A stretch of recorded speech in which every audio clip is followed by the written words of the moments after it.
Oke, yang baru datang, selamat malam ya. Semoga semua selalu sehat ya. Udah pada ini ya, makan malam ya. Ini kayaknya banyak yang lagi di luar ya, lagi pada nongkrong ya. Gak apa-apa lah kuliah di ini ya. Sekali-sekali kuliah di kafe segala macam ya. Oke, nah, kelihatan nih saya screen-nya, teman-teman. Terlihat, Pak. Oke, oh iya. Oke, kita akan lanjutin sedikit ya tentang lanjutan alignment horizontal dan vertikal bagian kedua ya. Nah, kalau kita kemarin tuh sudah banyak bicara soal jalan alignment horizontal dan vertikal ya. Terus juga kita juga di awal ngomong soal pengukuran cross dan long section. Nah, itu sebenarnya ada hubungannya juga sama ini nantinya. Terus kita juga kemarin belajar tentang sedikit tentang super elevasi ya. Jadi kemiringan jalan, bagaimana cara untuk menyamakan kemiringan jalan sesuai desain. Nah, seperti yang sudah disebutkan kemarin, kalau alignment horizontal itu plan view sebenarnya ya. Jadi gambar proyeksi as jalur pada bidang datar ya. Jadi tampak atasnya ya, jalan itu belok atau tidak ya, lurus, belok, belok, belok, belok, nah itu tampak atasnya ya. Nah, tapi kalau alignment vertikal, dia gambar profil memanjang as jalurnya ya. Jadi ini long section ya. Kita bisa nyebutnya long sectionnya ya. Long section. Jadi penampakan naik atau turunnya jalan. Dan kalau kita lihat dari gambar ini kan mungkin agak agak menurun ya jalannya ya. Agak turun baru datar. Nah, pada kenyataannya sebenarnya teorinya tuh jalan itu ya harusnya datar ya. Jadi kita harus melakukan cut and fill ya agar jalan itu datar. Nah, tapi pada kenyataannya kalau buat jalan tuh ya nggak mungkin datar ya. Karena kan kita topografinya kan tidak datar ya. Dan pekerjaan cut and fill tuh banyak makan duit ya. Makanya akan ada penyesuaian banget nanti kalau di lapangan. Makanya praktikumnya pun ya banyak lapangan ya, untuk survei konstruksi ya. Nah, ini seperti yang kemarin ya, ada alignment horizontal dan vertikal ya. Nah, pada hari ini kita akan eh, bahas bahas tentang alignment horizontal ya, terutama untuk jalur lurus dan jalur lengkung ya. Nah, jadi apa aja sih komponen dari lengkungan jalan? Nah, karena semua itu nanti akan ada hubungannya jika kalian bekerja di bidang konstruksi ya, terutama konstruksi jalan. Oke.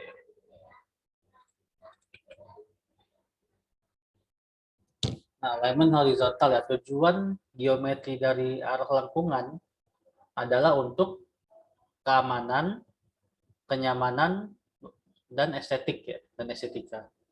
Jadi tujuan dibuatnya lengkungan jalan itu ya, yang pertama ya buat keamanan ya, untuk keamanan berkendara, kenyamanan berkendara sama estetikanya lah ya, agar ya jalan itu enak dilihat loh. Karena kalau jalan tol tiba-tiba patah kan enak, jelek melihatnya ya.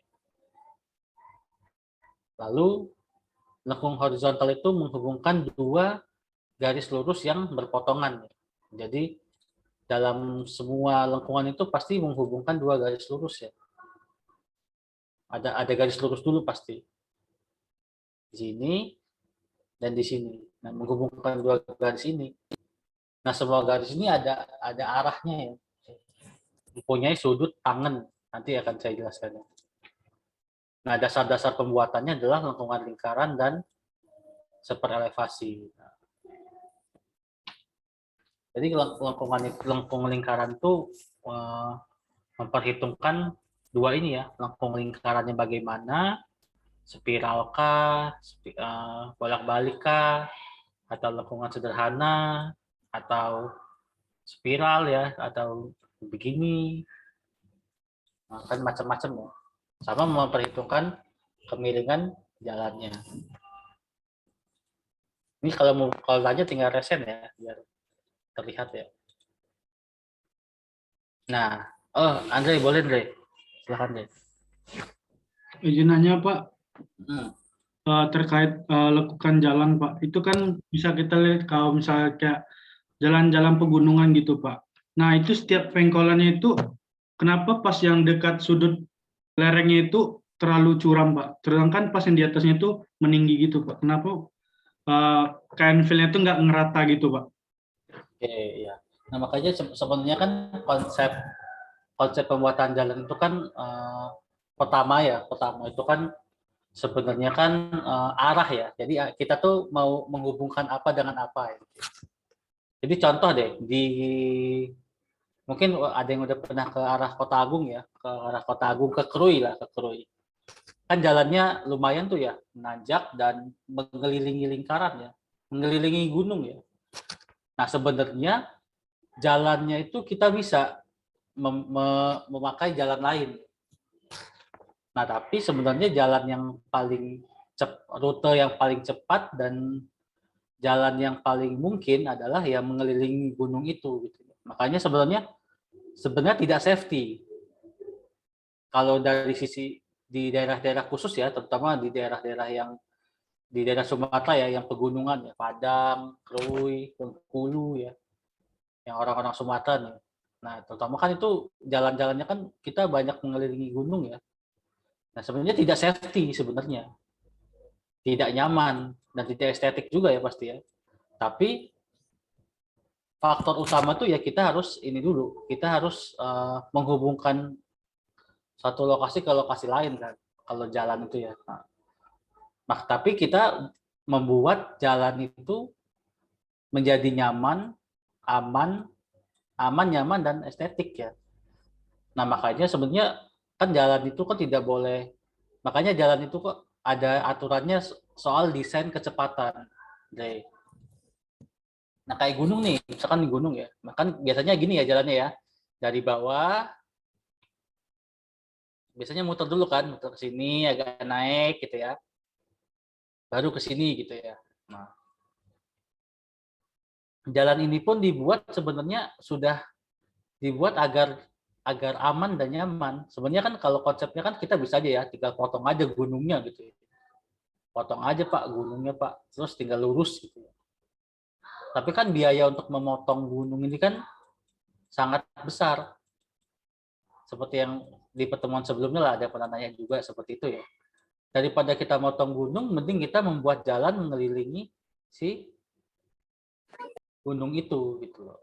Nah, tapi kita membuatnya aman dan nyaman gitu ya. Nah, dengan kita mendesain jalan dengan kecepatan tertentu. Makanya kan banyak banyak banget lampu ya. Kalau kalian pernah ke Krui atau ke Kota Agung atau ke Puncak lah, yang orang Jawa ya, yang di Pulau Jawa, ke Puncak Bogor atau ke Bosya itu kan pasti ada rambu-rambu banyak ya. Ada rambunya 40, berarti kita tidak boleh kebut karena jalannya itu didesain untuk kecepatan di bawah 40. Jadi kalau 60 ya mungkin kecelakaan.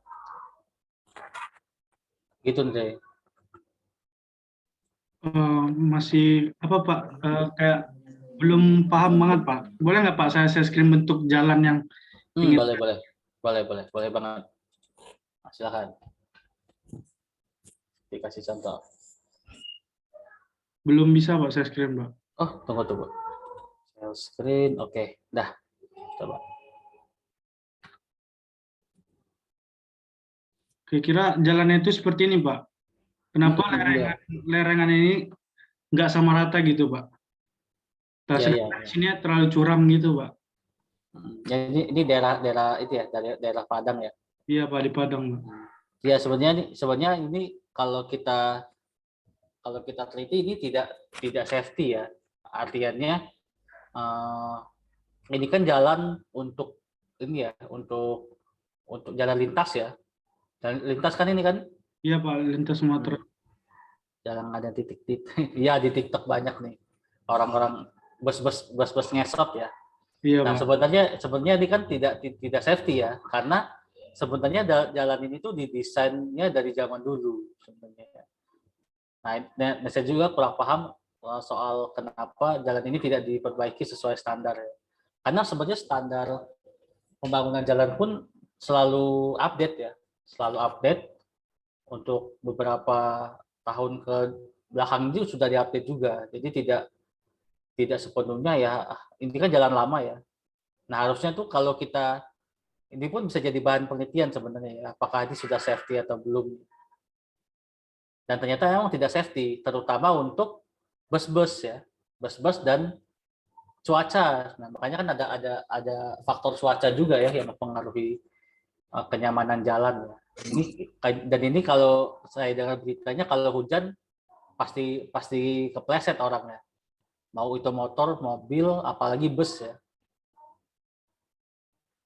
Nah, tapi ini kalau sebenarnya tidak boleh nih. Jadi kalau jalan itu tuh nanti di pertemuan berikutnya ya. Jadi ada standarnya. Dia kelerengannya tuh maksimum itu berapa derajat dan berapa panjangnya ya. Nah, itu ada standarnya semua nih. Nah, makanya sebenarnya ya, jalan-jalan yang dibangun zaman dulu pun ya banyak yang tidak standar gitu ya. Nah, polemiknya kan di Indonesia gitu ya. Jadi kalau jalan udah dibangun bertahun-tahun, mau dibangun ulang ya agak susah ya. Terutama itu jalan nasional kan. Saya belum pernah sih ke situ ya. Itu jalan nasional bukan? Iya Pak, nasional Pak. Ya, jalan nasional ya. Karena tidak ada jalur lain setahu saya selain itu untuk menuju ke suatu tempat itu kan. Iya Pak. Nah, iya. Itu mungkin ya pemerintah pun agak sulit juga untuk membongkar itu ya, pasti apa ya, jaringan transportasi akan terputus kan selama beberapa hari. Nah, belum berani pemerintah. Tapi memang banyak ya. Jangankan di Sumatera deh, di Jawa aja saya banyak menemukan jalan-jalan yang tidak standar ya. Seperti tanjakannya terlalu panjang ya. Kan kalau secara alignment vertikalnya itu tidak boleh jalan itu naik, jadi harus ada istirahatnya, naik, harus datar dulu baru naik lagi. Makanya kalau di Bakau ada tuh tanjakan laut ya, di apa sih namanya, tanjakan Tarahan ya, pernah dengar nggak tanjakan Tarahan? Kalau yang orang Lampung ya, nah itu kan banyak kecelakaan ya. Kenapa? Sebenarnya landai tanjakannya, cuman dia panjang. Jadi nanjak terus dikit lama-lama tenaga kendaraan tuh habis. Nah, sebenarnya banyak ya yang jalan-jalan tidak standar ya. Nah, itu sebenarnya tugas seorang sipil lah ya untuk mengkaji jalan-jalan itu standar atau tidak ya. Dan itu ya sudah turun temurun juga gitu. Dalam artian sudah jalan-jalan yang tua lah. Makanya ya solusinya sebenarnya solusi paling masuk akal ya buat tol itu emang kalau di Sumatera ya. Makanya dikebut banget untuk buat tol karena nanti jalur-jalur itu tuh ya lambat laut tidak akan dipakai gitu. Makanya dibuat tol agar si bus truk itu lewat tol itu baru diperbaiki. Nah, saya dengar-dengar juga seperti itu ya. Makanya nanti akan ada juga saya dengar itu akan motong Bukit Barisan ya, terowongan yang akan memotong Bukit Barisan. Nanti jalurnya akan lewat situ. Itu salah satu cara pemerintah lah ya untuk memperbaiki kualitas transportasinya. Gitu. Tapi soal yang tadi itu safety atau tidak, menurut saya belum tidak safety ya, karena banyak kecelakaan dan viral banget ya kalau di sosial media ya. Sampai banyak yang video-videoin saya lihat tuh di YouTube ya. Iya Pak. Terima kasih ya Pak jawabannya Pak. Oke, Andre, sama. Semoga menjawab ya. Oke, nah ini adalah apa ya, parameter-parameter dalam pembentukan lengkungan jalan ya. Nah, ini kita mulai bermain ya. Mulai bermain dengan rumus-rumus ya. Karena ini di dunia konstruksi terpakai banget ya untuk seperti ini ya. Sebenarnya memang saya bilang di pertemuan kemarin bahwa untuk mendesain jalan itu bukan urusan kita, ya, urusan sipil. Tapi untuk men-stack out-nya orang sipil nggak bisa. Orang sipil kalau stack out tidak teliti. Itu harus dicamkan dalam hati dan pikiran kalian ya sebagai orang geodesi ya. Kalau kalian masuk di perusahaan konstruksi, jangan biarkan orang sipil stack out, terutama untuk lengkungan jalan. Mau itu untuk alignment horizontal dan vertikalnya. Kenapa? Karena kalau orang sipil yang stack out, lengkungan jalannya tidak akan sempurna. Alhasil, ya tadi ya, jadi mengira-ngira aja. Ketinggian sekian, wah kira-kira aja gitu. Nah, kalau kejadiannya ya itu tadi ya, mungkin salah satunya kejadiannya seperti yang di contoh Andre tadi ya. Jadi harusnya ketinggian sekian, jadi ditarik terus kan, sengaja di ketinggiannya ya tidak, stack out-nya tidak pas, sehingga ya habis kekuatan mobilnya ya, kendaraan. Jadi dalam parameter lengkung jalan itu ada beberapa ya. Yang paling utama adalah titik PI. Ya. Titik PI ini atau biasanya kalau di konstruksi ngomongnya PI, titik PI. Titik PI itu adalah titik ini nih. Titik perpotongan dari tangan satu, ini tangan ya. Tangan itu garis lurus, satu ke garis lurus 2. Oke. PI. Nah, kita pelan-pelan lah belajarnya ya. Tolong dicatat semua ya, nanti catatannya saya lihat ya. Dan ini ya pasti akan keluar di UTS atau UAS ya. Untuk menghitung seperti ini. Nah, notasinya titik PI. PI itu point of intersection. Ada titik PC atau TC atau dan PT atau CT. Titik tangan ke circle dan titik circle ke tangan ya. Di titik ini nih, TC atau PC atau di ujungnya CT atau PT. Di titik awal lengkungan, titik akhir lengkungan. Setelah itu lurus ya, berarti lurus. Sebelum TC lurus juga. Lalu ada TC. TC itu ini panjang tangan dari TC ke PI. Terus dari PI ke CT. Ini TC. Ini juga TC. Terus RC. RC itu jari-jari ya. Jadi lengkungan tuh punya jari-jari masing-masing. Ini RC. RC. Jari-jari ya dari TC ke 0 ke O ya. Jari-jari ini sama ya berarti ya. Besarannya. Terus panjang busur lingkaran LC. LC itu ini dari TC lengkung ke CT. Itu LC. Oke ya. Lanjutnya sudut lengkung lingkaran atau delta C. Delta C itu ini nih. Sudut yang terbentuk dari 2 tangan. Nah ini nih. Nah sudut ini adalah delta C. Oke. Lalu ada EC. EC itu jarak keluar. Nah, jarak keluar itu adalah dari PI ke tengah dari busur lingkarannya. Ini EC. Dan ada M. Nanti M ada rumusnya juga ya. M itu dari garis lurus dari TC ke CT, garis tengahnya ke titik EC. Nah, titik ini nantinya akan di stack out nih. Nah, kenapa Pak harus dicari EC sama M-nya, Pak? Nah, karena titik tengah ini nanti akan di stack out. Tugas kita kenapa harus tahu ini, rumus-rumus ini?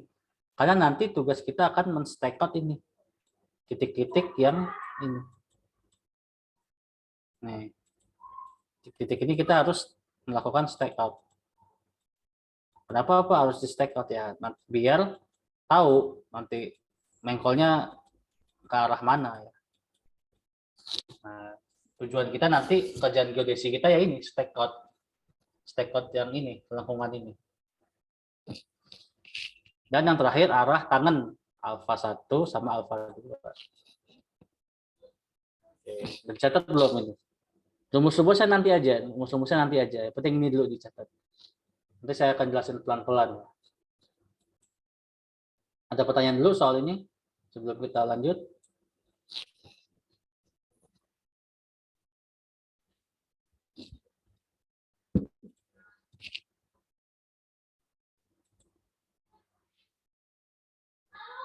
Belum ada. Tanya apa gunanya apa kira-kira ini? Ini berapa orang sih? Dapat 1 ya. Yang lain mana nih? Yang lain? Nggak pada hidupin kamera. Halo, halo. Coba saya panggil deh yang hidupin kamera tuh. Miftahul, mana Miftahul Jannah?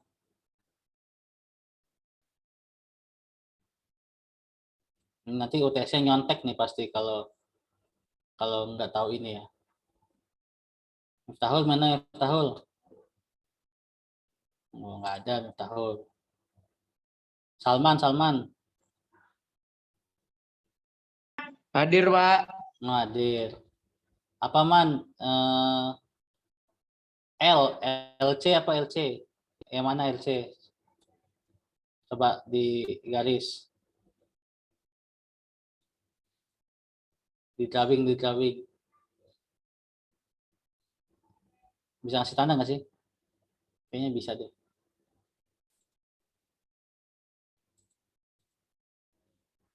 Bisa nih, bisa annotate. Ini nggak bisa di itu, Pak. Apa? Coretin. Ini bisa nih annotate on share content bisa. Apa atau LCD ya? LC itu apa LC? LL. Yang sebelah kiri itu, Pak, yang apa sih? Yang garis melintang itu. Garis melintang mana ya?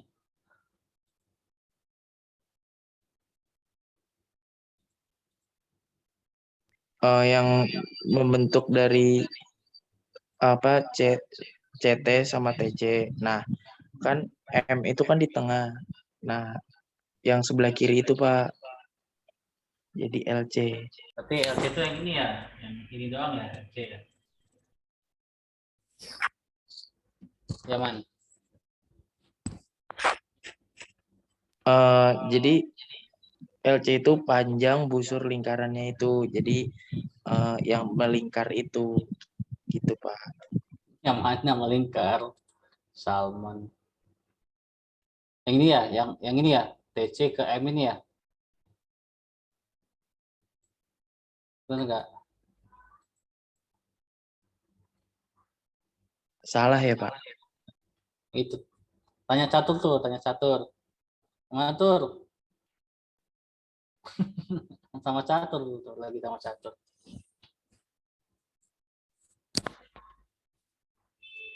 Tadi kalau LC sendiri saya nggak terlalu nyimak, Pak. Tadi saya nyimaknya yang T sih, Pak, tadi, Pak. T itu apa tadi, TC-nya sama CT-nya tadi. Itu aja sih, Pak, tadi, Pak. Kalau T yang mana T? TC. Nah, kalau T itu tadi itu dari TC ke E-nya itu, Pak. Jadi ntar panjang garisnya itu tuh nanti itu jadi T jadi yang gitu, Pak. Saya salah ya. Ini TC itu ini. Kalau TC itu garis lurus T ke PI. Ini T ya. Atau dari PI ke CT.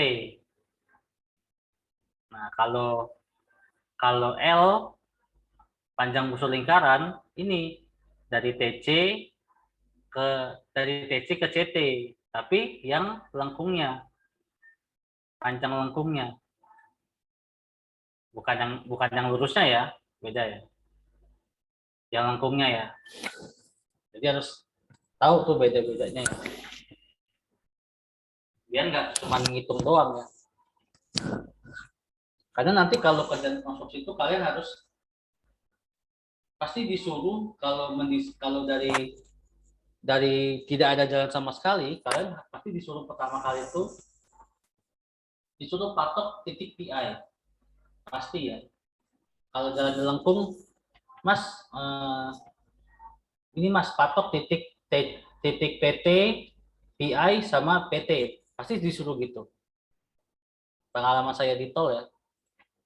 Pasti kalian suruh 1, 2, 3. Kalian sudah matok ini dulu pasti. Disuruh stack out dulu. Kalau udah ini baru nanti mereka ngitung LC-nya sekian, baru yang dipatok sekian. Yuk patoknya berarti di lengkungan sekian ada 50 patok. Nah, nanti dikasih tahu koordinatnya. Kalian baru matok. Nah, nanti metode patoknya setelah UTS. Banyak banget cara metodenya. Gitu ya tadi ya, Catur sama Salman ya. Tolong diperhatikan ini. Oke, kita pelan-pelan lagi. Kita mulai dari arah tangan ya. Jadi semua jalan itu pasti, semua lengkungan itu pasti ada arah tangan. Ya, arah tangan. Jadi arah tangan itu menandakan dari mana sih arah pengkolannya. Jadi kita dalam hal ini harus tahu arah mata angin ya. Nah, kita harus tahu nih arah utara timur laut, timur, tenggara, selatan, barat daya, barat laut ya. Dia harus tahu. Jadi biasanya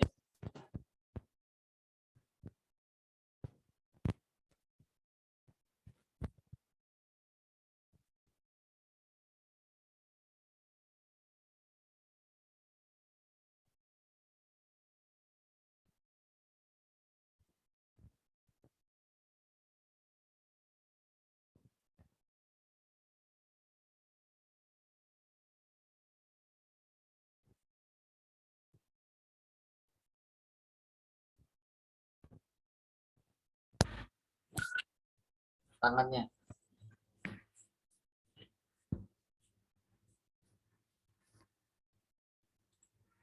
Halo.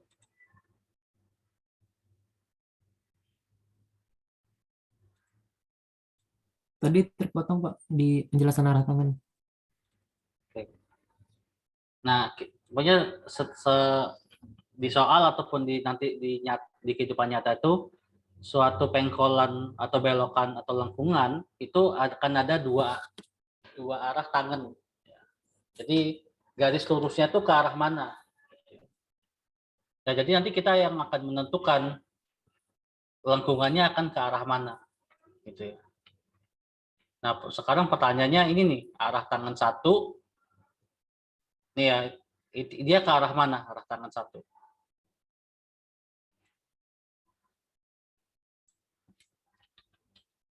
Ke arah mana nih? Ini tengahnya nih, pusatnya. Ini ke arah mana? Utara, timur, barat, selatan, timur laut, barat laut, tenggara. Timur laut Pak. Timur laut. Nah, berarti ini ya, kan searah ini ya. Nah, berarti tangan satu arahnya ke timur laut. Dan ada sudut azimut. Masih ingat ya sudut azimut ya? Semoga masih ingat ya di Kemper. Jadi dari arah utara ada sudutnya. Nah, kira-kira berapa sudutnya? Berarti kan di bawah 90 derajat ya. Ini ya. Berarti misalkan kira-kira jadi tangan satu ke arah timur laut, besaran azimutnya alfa 1 adalah 43 derajat misalkan.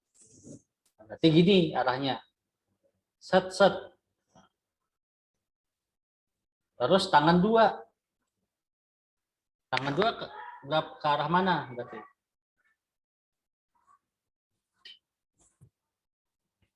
Arahnya kemana? Barat laut, Pak. Barat laut ya, ke sini berarti ya. Kira-kira ke arah sini. Berarti tangan 2 ke arah barat BL, barat laut. Azimutnya atau alfa 2 berarti kira-kira misalkan ini berapa nih kira-kira? Ada yang bisa kira-kira nggak? Besarannya berapa?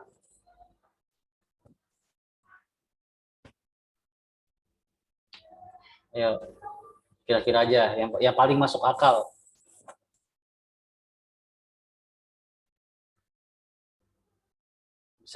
Bisa nggak saya bilang 120 bisa nggak? Masuk akal nggak? 120 derajat. Nggak masuk akal, Pak. Enggak, Pak. Masuk akal ya. Berapa kira-kira? 290, Pak. 300, Pak. 300, 290 Pak. atau 300 masih masuk akal ya. Oke. Berarti nanti kalau ada soal ataupun nanti dipertanyakan gitu ya di project apa gimana, arah tangan satunya di arah timur laut, azimutnya 50 derajat lah gitu. Tangan 2-nya arah barat laut, azimutnya 300 derajat. Berarti kita lanjut ke slide berikutnya. Nah, jadi sama kayak tadi kan.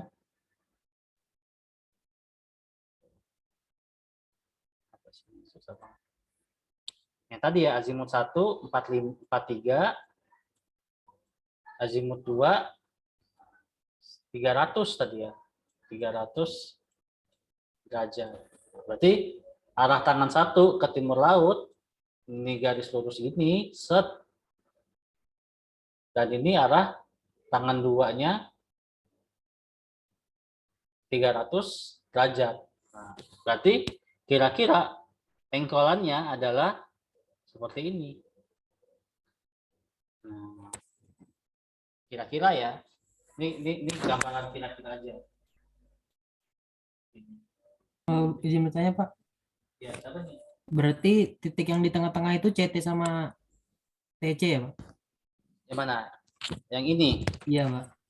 Nah, titik CT dan CT-nya menyesuaikan lengkungannya ya. Ya, jadi kan seperti yang saya jelaskan di sebelumnya ya, bahwa ada konsep kecepatan ya. Jadi lengkungan kan ada R-nya ya, maksudnya ada R-nya nih. Jadi bisa aja lengkungannya hanya kecil, bisa juga lengkungannya lebih gede di sini. Nah, gimana Pak CT dan TC-nya? Ya di sini dan di sini. Di sini dan di sini. Jadi sesuai dengan desainnya. Desainnya mau kecepatan berapa? Kan nanti ada ya tadi di slide sebelumnya ya. Kalau kecepatan lengkungannya untuk didesain untuk kecepatan 90. Berarti LC-nya sekian. Berarti R-nya sekian. Nah, nanti akan ngaruh di R-nya berapa. Bentuk lengkungannya akan berpengaruh pada besaran R-nya. Ya, jadi lengkungannya bisa aja lengkungan cuma segini. Tapi bisa juga lengkungannya bisa seluas ini. Apa Pak? Dari apa yang mempengaruhi? R-nya. Jari-jari si lingkarannya. Ini kan potongan dari lingkaran ya sebetulnya ya. Sebenarnya kan ini lingkaran loh. Mana ya? Saya nggak bisa buat lingkaran sih. Nggak bisa. Sebenarnya itu lingkaran.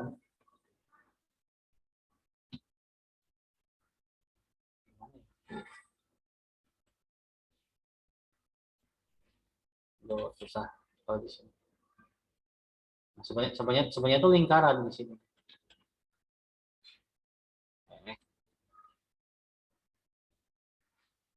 susah ya. Pokoknya sebenarnya lingkaran.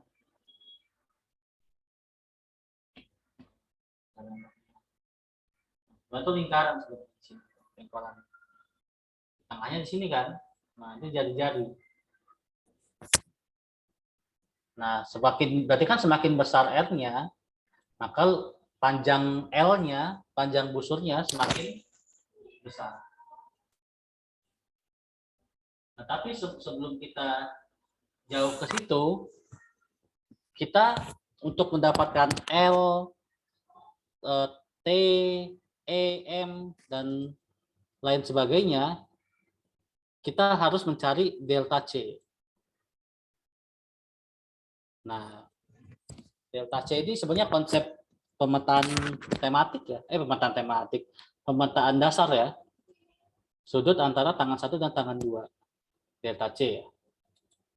Nah, sekarang saya mau ngetes kalian gimana cara dapat delta C. Bagaimana cara mendapatkan delta C jika alfa 1-nya 47 derajat dan alfa 2-nya 315 derajat. Ini hitung-hitungan sudut doang ya. Nggak ada hitung-hitungan rumus-rumusnya. Nah, orang geodesi harusnya begini-begini hatam lah harusnya. Udah kemker lagi. Gimana kira-kira dapat ini? Ingat konsep kesegarisan nggak? Nih, saya kasih dulu ya. Lurus, ini berarti alfa 1. Terus berarti ini alfa 2. Berarti delta C berapa? Ya.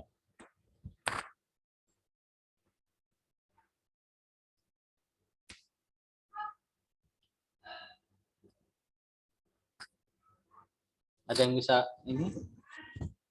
Ada yang berani?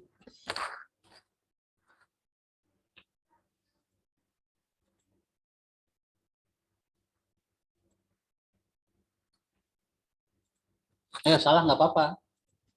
Penting coba dulu. Dicoret-coret, coba. Ini alfa 1, ini delta C. Ini alfa 2.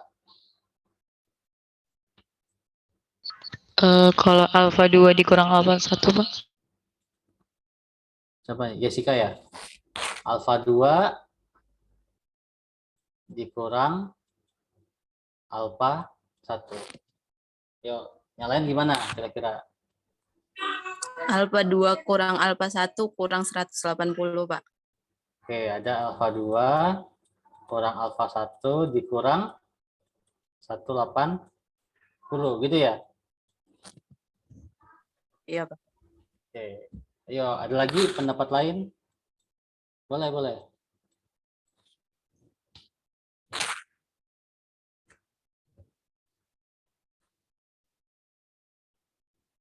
Nih, coba kita lihat yang pertama ya. Kalau alfa 2 sini alfa 2 kan 319 dikurang 47 ya. Berarti kan gini nih. Ada warna lain enggak? Dulu ya. Berarti kan kalau alfa 2 ini dikurang alfa 1 berarti sisanya mana? Berarti sisanya yang ini dong. Ini ya sisanya ya. Benar enggak? Berarti salah. Yang kedua dikurang 180. Berarti sisanya yang ini ya. Yang hijau nih. Dikurang 180. Dikurang 180 itu ini. Sisanya adalah yang ini. Benar yang bawah ya. Ayo, betul enggak? Betul enggak nih? Karena setiap apa namanya? Setiap arah tangannya beda, ngitung delta C-nya beda ya. Kita harus lihat gadget lingkarannya. Kita harus pintar membayangkan. Tadi siapa yang jawab ini yang kedua?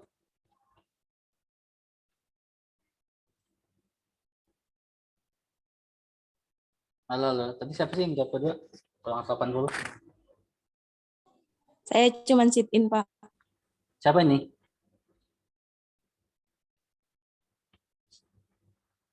(0091) siapa sih NIM-nya?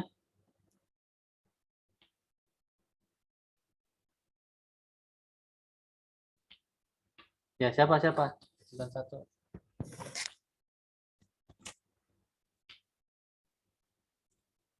Nggak ngaku lagi. Oke. Sit in ya. Sit in berarti udah pernah masuk berarti ya. Coba yang 2019 ya, terutama ya. Paham nggak tadi? Tadi ya Jessica ya yang jawab alfa 2 kurang alfa 1 ya.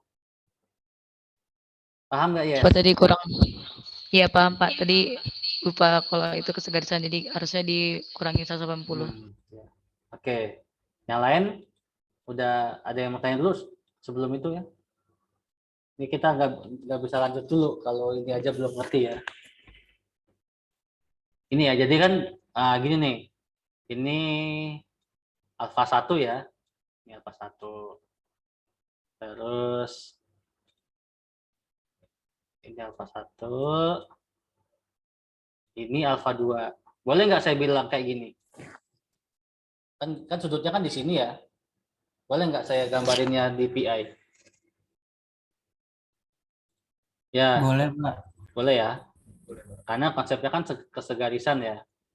Semoga selalu ingat lah konsep dasar begitulah ya. Kalau enggak kan ya ngulangnya jauh tuh ke kalkulus nanti. Ini alfa 2 ya. Ini alfa 2. Nah, kan kita kan yang mau dicari ini nih. Yang mau nyari itu ini gitu. Berarti kan konsepnya kan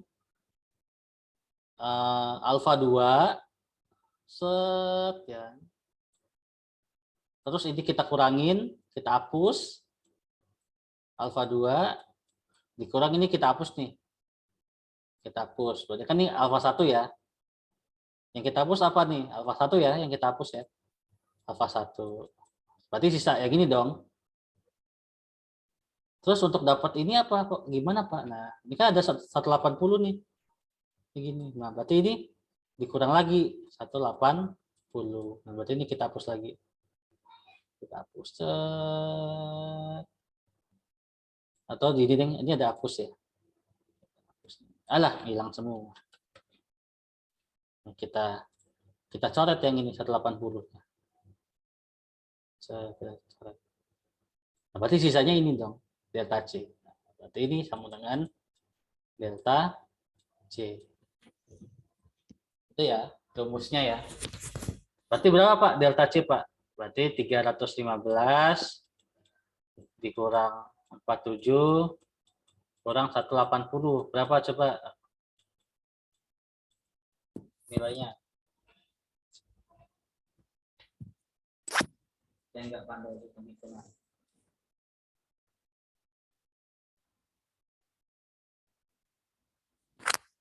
Jadi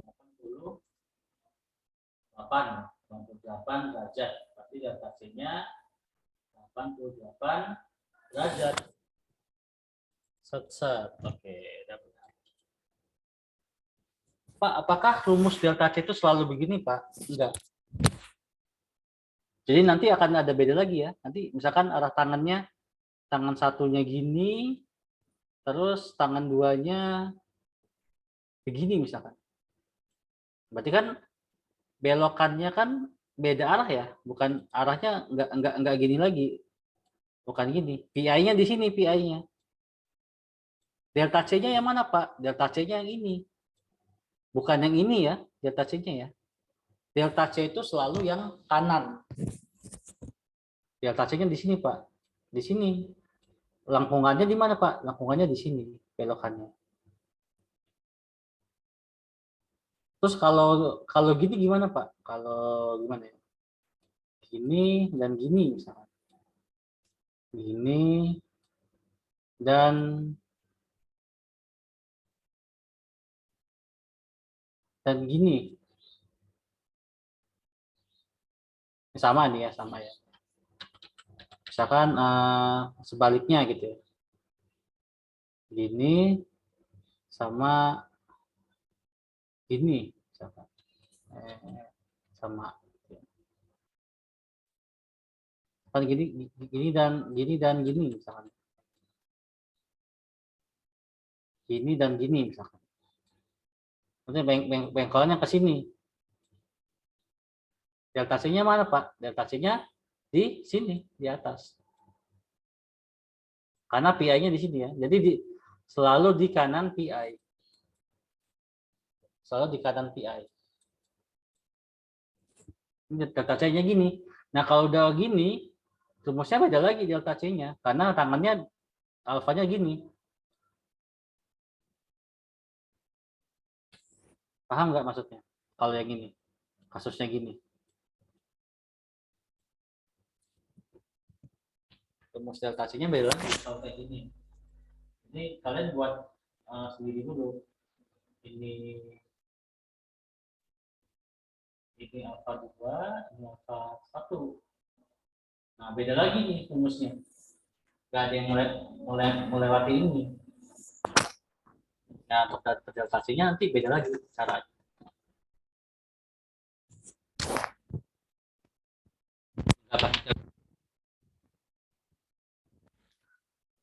Ya, jadi harus hafal geometri ya.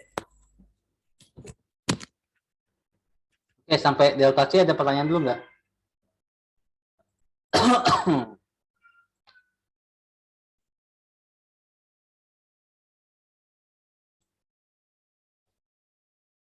Ada nih, sampai delta C. Jadi delta C-nya tidak melulu harus di kanan sini ya, di kanan.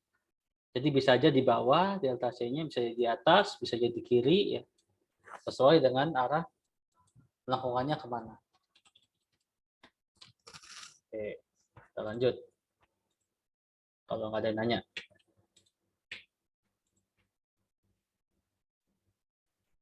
Nah, tadi unsur-unsur lengkung lingkaran ya.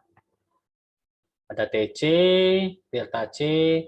Nah, setelah tadi dapat delta C, yang diketahui apa lagi, Pak? Akan diketahui RC-nya. RC-nya akan diketahui. Kita lanjut lagi ya. Nah, masuk ke sini aja deh. Slide yang terakhir. Ini jam 9 kurang. Nanti hal yang akan diketahui adalah pertama, arah tangan. Yang kedua, besaran alfa 1 dan alfa X. Alfa kedua, alfa ketiga ya. Pasti akan diketahui ya arah tangan, besaran alfa 1 dan alfa 2 untuk mencari delta C ya tadi ya. Yang ketiga, jari-jari lengkungnya atau RC-nya berapa. Lalu yang keempat yang diketahui adalah Pi. Ini konstanta ya. Pi-nya rumusnya 360 dibagi 2V. Atau besarannya 57,295 derajat. Nah, ini udah ketentuan ya, konstanta. Nah, biasanya hal yang dihitung berdasarkan urutannya adalah delta C, delta C, LC, panjang busurnya, ini LC ya tadi ya, LC, terus M, dari ini ke sini, M kecil ya, lalu ada TC, TC itu dari titik TC ke titik PI, panjangnya kedua sisi ini ya sama ya. Terus TIB itu jarak dari TC ke CT, garis lurusnya, TIB. Dan yang terakhir EC. EC itu dari PI ke titik tengah busur, atau kita kasih notasi CC. Nah, itu urut-urutannya ya. Terus rumusnya gimana Pak? Rumusnya Pak? Nah, untuk delta C tadi ya, kita harus carinya pakai rumus, pakai geometri lingkaran, geometri sudut lingkaran. Terus LC, apa Pak rumus LC Pak? Rumus LC adalah RC dikali delta C dikali Pi derajat, dalam derajat. Nah, berarti udah bisa dapat ya. RC diketahui, delta C kita udah hitung, dikali Pi 57,295. Dapat rumus LC. Oke ya. Nggak ada yang tanya ya. LC diketahui, delta C dicari, nilainya ini diketahui. Rho diketahui. Terus yang kedua M. Rumus M adalah ini. M adalah rumusnya RC diketahui dikurang LC dikali cos setengah delta C. Ini diketahui, cos dimasukin, setengah delta C dimasukin. Oke. Nah, makanya nanti akan dibuat tugas juga lah. Dibuat tugas untuk latihan ngitung ini di Excel ya, atau di MATLAB, terserah. M udah, TC. Apa rumus TC, Pak? Ini rumus TC. TC kanan dan kiri sama ya, besarannya ya. TC itu RC dikali tangan setengah delta C. RC ada, tangan ada, delta C ada. Teman, dapat ya TC. TIB, apa TIB Pak? Ini TIB.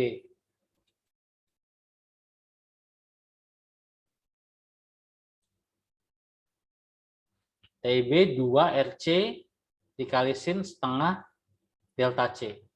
Ini TIB. Dicatat ya rumus-rumusnya ya. Diurutkan masing-masing aja. Saya nggak akan jelasin penurunan rumusnya deh. Langsung kasih rumusnya aja. Terus RC, EC Pak. EC terakhir. Ini rumus EC. EC adalah dalam kurung RC dibagi cos setengah delta C dikurang RC. RC-nya ada, delta C-nya ada, R-nya ada. Jadi kita hanya butuh modal R sama delta C sebenarnya. Lalu kita bisa dapat semuanya. Nah, akan menjadi fatal jika delta C-nya salah menghitungnya. Jadi kalau delta C-nya salah ya udah semuanya dari LC sampai EC salah semua pasti. Sudah ya. Ada yang mau tanya dulu sebelumnya? Soal rumus-rumus ini?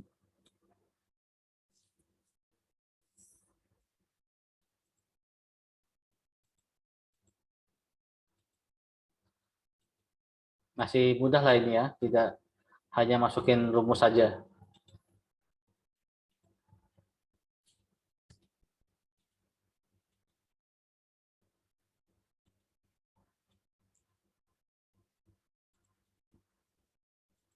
Oke. Karena minggu depan kayaknya UTS ya. Nggak terasa ya.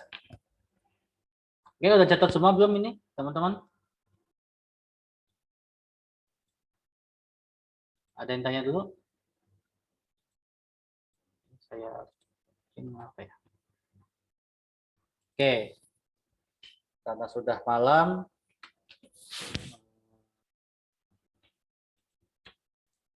saya kasih tugas ya untuk mencoba ya. Jadi kalau ternyata kalau saya kasih latihan tidak ada yang ngerjain ya. Cuman yang ngerjain cuma 2 ternyata. Saya kira adalah setengah dari kelas. Ternyata sangat dikit ya. Jadi saya kasih tugas saja ya. Jadi tugas yang stakeout kemarin saya nilai ya jadinya ya. Jadi kalau mau dapat nilai tugas pertama dikerjain tugas stakeoutnya yang di minggu yang tugas latihan pertama saya dikerjain plus tugas ini yang saya kasih ini ya. Jadi hitung data lengkung lingkaran dan gambarkan dengan skala 1/5.000. Boleh di CAT, boleh di manapun, di ArcGIS, terserah penggunaannya ya. Nah, dengan jika diketahui arah tangan satunya 135, arah tangan duanya 60 derajat, RC-nya 750 meter, dan arah lengkungan dari barat laut ke barat daya. Tadi arah lengkungannya dari barat laut ke barat daya. Silakan lengkungannya dari barat laut ke barat daya, berarti ini ya. Lengkungannya dari sini ke sini. Berarti gini. Lengkungannya ke sini ya. Kelihatan nggak sih kursor saya? Kelihatan, Pak. Berarti arah lengkungannya gini ya. Silakan. Tidak hanya dihitung ya. Jadi harus mencari delta C, LC, M, TC, TIB, dan EC. Jadi jangan hanya dihitung, jadi digambarkan juga. Bagaimana tangannya, bagaimana lengkungannya ya, pakai skala ya. Jadi kalau RC-nya 150 berarti ya tidak digambar 750 meter kan, pakai skala 1/5000. Nah, ini harus sesuai dengan skala ya nantinya. Boleh digambarkan di CAT, boleh di Paint boleh, pokoknya skalanya 1/5.000 lah. Ilustrasikan di gambar, ditulis tangan boleh, menggunakan tabel Excel boleh, MATLAB boleh, tapi dikumpul dalam bentuk file PDF ya. Rumus dan lain-lain ditulis ya, jangan hasilnya aja. Kalaupun nanti pakai Excel, ya harus ditulis ya, harus ditulis rumusnya apa. Dan dikumpulkan di Google Classroom. Saya kasih waktu ya sampai UAS ya. Sampai UAS. Kelamaan dong. Sampai UTS. UTS kita hari Kamis kalau nggak salah ya. Kamis jam berapa? Jam 10 kayaknya. Ya, dapetin dulu soal tugas. Mudah kok soalnya ya. Rumus-rumus sudah jelas. Yang susah mungkin nanti menggambarkannya ya, yang harus dipikirkan. Sama tugas yang stakeout kemarin ya, yang ngerjain baru 2 orang ya.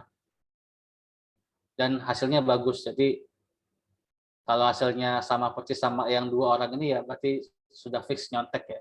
Jadi harus beda ya. Kalau nyontek harus cerdas juga lah ya. Saya buaya tidak bisa dikadalin ya. Jadi saya juga pernah mahasiswa. Jadi harus pintar. Bahkan untuk meniru pun ya harus mikir juga ya. Dari mana nih nulis masa nggak heran gitu ya. Nyontek ini kok dari mana ya? Kok bisa gini? Karena nanti ada praktikumnya juga stakeout-nya. Oke, jadi tugasnya 2 ya. Nah, ini tugas lama bersemi kembali lah jadinya ya. Saya padahal ngetes saja ya. Kirain ada lah ya banyak yang ngerjain, ternyata tidak ada ya. Jadi saya tugasin aja deh. Oke, nggak apa-apa ya. Oke, berarti tugasnya jadi 2. Kita push pokoknya. Oke, mungkin cukup ini kuliah hari ini. Tidak perlu lama-lama, 1 jam aja. Pas banget 1 jam ini.